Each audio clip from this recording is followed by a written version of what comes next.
guys, and welcome to Back to the Basics Training Day 2. I'm excited to share with you. Today we're going to be talking about what events to go for and not go for, how to find events, what types of questions to ask, and let's just jump right into it. So when you're looking for events, great places to look are, you can look in newspapers, but that's probably going to be like week or two before that you could call the event coordinator and ask them if they still have an O2 spot available. You can also look on Craigslist, eventlister.com, and craftlister.com. You can really just search Google, like if you're in Indiana events, you can Google it or something like that. Another great place to look is Facebook. What you want to do is you want to search your location and the word events, or the location and the word vendor events, pretty much anything you could think of, and see if that comes up, or craft fairs or something like that. So you can also call your local chamber of commerce or your tourism authority if you have one of those as well. And you could also look at either churches or schools if you want to do events with them. Most likely you'll have to call in advance and ask if they're doing any events upcoming that you could set up as a vendor. Otherwise, you could ask them if you could do a fundraiser for them. So that could be a double duty call. As far as how much to pay for events, I would like to tell you to pay a little bit more for events as long as it's going to bring you so many people. So a lot of times we pay 20, 25, 40, 50, sometimes 60 or more dollars, and you're at an event and there's no one there, and the event coordinator is just kind of looking to scoop up money, and she doesn't do a lot of advertising, and then you're out that money. You didn't even see 20 people walk in the door sometimes, in those worst case scenarios. So I say that you can get some events. I got a $40 event that I saw probably 2,000 to 3,000 people, which was great. So I say that you should look for those fairs, things that end in fairs or days or festival, like fall festival. Usually those are citywide events or more well-known things. And usually they cost they could cost not a lot. They could cost up to $100 or $200, sometimes a little bit more.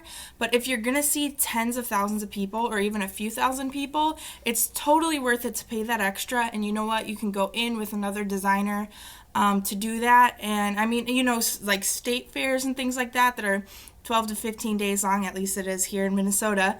That's several $1,000 event. So I would say you would have to have obviously the inventory to keep up with for 12 days and, nonstop thousands and hundreds of thousands of people. But on the average, I would say get an event you're going to see a lot of people. Maybe you can't do that right off the bat, and here's some questions to ask no matter what type of event it is. You want to make sure first and foremost that there's no other Origami Owl designers. If there's an event coordinator that's pulling in anybody that's going to give her money, that is a very bad sign, and she'll take as many Origami Owl designers as can ask. So make sure that you're the only O2 rep, and every good event coordinator will only take one for the most part. How many years has the event been active? That's a great question to ask. What has the attendance been in the last few years? That's another really good question to ask, because then you know how many people to kind of prepare for and how many people you're going to see. If it's an organization, you're going to want to ask if there's any sales that you have to donate back. Sometimes they'll ask for a percentage to donate back to whatever the cause is. And if it is that type of a group or a charity event, you want to ask how many members. If it's like a group or a team, if there's more members, they likely network more out so that there's more people that are going to be coming and there's going to be more advertising. You want to ask if you have to provide a raffle item. Sometimes they'll do a door prize, and they'll make sure that every vendor has to donate, $20 or whatever towards this door prize or raffles. Do they have a Facebook event page that you can share and post your website link on? That's a really great way to do it, and most of the good events will have their own Facebook page. Do you have a table for me? If they do, or if you have to bring your own, what size? And do you have to have your own table skirting or tablecloth? Another obvious question would be, is it indoors or outdoors? If it's outdoors, a lot of times they'll make sure you need a tent. In that case, you would need to buy a tent or borrow one from someone that you know that already has one, which is a big expense for a tent. Ask if you have any access to electricity and or wireless internet. You don't absolutely need it, depending on, but if you sold something that did need electricity, you would need that. And then, can you have your own raffle or drawing at your table or booth? And then, where will the vendors be located? That's an important question to ask, because maybe it is this huge event that's awesome, but it's happened to me once where they actually moved the vendors away from everything that was going on in this citywide event, and they ended up being just kind of off the beaten path, and not as many people came as would have if it was kind of in the middle of the madness. So ask about that. And then you can also ask about what type of crowd to be expected. If there's going to be tons of kids and it's a kids' primary event, the parents might not be so able to shop and kind of look around and things like that if they're watching the kids. Not to say family events are bad, but that's just something to keep in mind.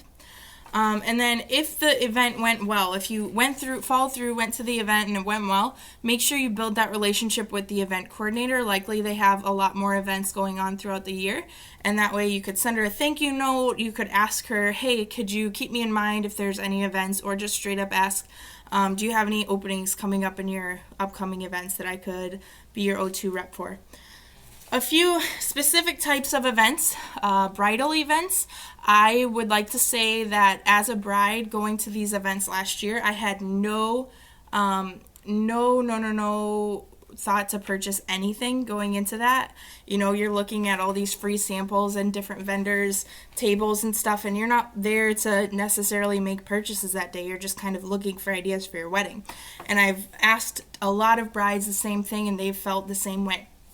Sales might not be high at a bridal event, and bridal events are usually very expensive or more expensive, so that's why I actually haven't jumped in. But you might offer package deals as far as if they hosted or if they joined, or different things that they could get their gifts for their bridesmaids or for themselves that way.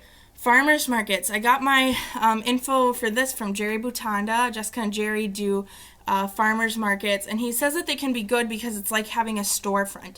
If you purchase the entire season and you're there every single week, the sales might not be high every week, but people will come back and they will purchase from you, and they'll know you're going to be there every week if they're coming, even every few weeks. So that farmers markets can be really good, and I think they're usually a little bit on the cheaper end as far as how many people you see versus what you pay. So farmers markets and bridal events. And then the last thing I was going to say is malls. A lot of designers who've done malls and crafters and different things like that are never really happy with their outcomes, because they're almost always extremely expensive, or a lot more on the expensive end. And none of the people that are going through the mall are there to shop from vendors. They're there to go to the stores that they want to go to. And yes, they're there to shop, but they're not necessarily looking for what we're offering. So sometimes designers expect a lot from things, and then people don't really stop at tables. So that's not to say that it's always like that. I personally won't be doing malls. I don't know if I could say ever, but I had a bad experience with a mall, and I've heard so many other designers feel the same way.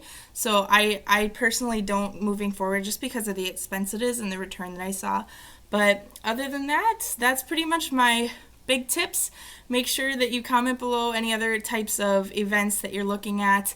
Another quick tip is, if you Google the event and it comes up, then that's a good indicator that it's a good event as well. So anyways, again, comment any questions you have below, and hope you guys are having a great day. See you later.